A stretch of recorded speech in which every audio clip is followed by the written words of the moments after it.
പരിശുദ്ധാത്മാവ് നിറഞ്ഞു നിൽക്കുന്നവനെ ആത്മാവിൻ്റെ ഫലങ്ങളിലേ മുന്നോട്ട് പോകാൻ പറ്റത്തുള്ളൂ. ബാക്കിയുള്ള എല്ലാം അതിജീവിച്ചുകൊണ്ട് തന്നെയല്ലേ സഭ ഇവിടം വരെ എത്തിയത്. ഇപ്പം സഭ ഏകാഗ്രമായിരിക്കാനും കൂടുതൽ പ്രാർത്ഥിക്കാനും കൂടുതൽ വിശുദ്ധിയോടെ ജീവിക്കാനും മറ്റ് സഭയ്ക്ക് അനുയോജ്യമല്ലാത്ത തീരുമാനങ്ങളോ ചെയ്തികളോ വരാതിരിക്കാൻ വേണ്ടി ജാഗ്രത ഉണ്ടാക്കണം. അതാണ് സഭയുടെ ശുശ്രൂഷകരുടെ ലക്ഷ്യം. കാരണം നമ്മൾക്കൊരു ബാക്കി എന്താണ്?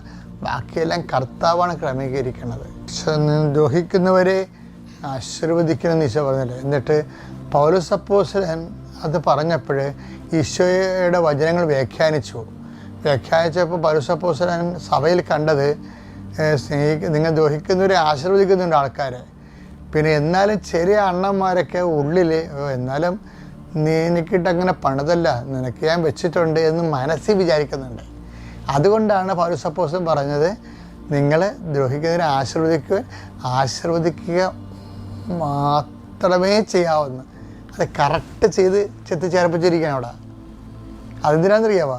പരിശുദ്ധാത്മാവ് പൂർണ്ണമായിട്ട് നിങ്ങൾ പ്രവർത്തനക്ഷമമാകാൻ വേണ്ടിയാണ് പൗലോസ് അപ്പോസ്തലൻ അങ്ങനെ നിർദ്ദേശം നൽകിയത്.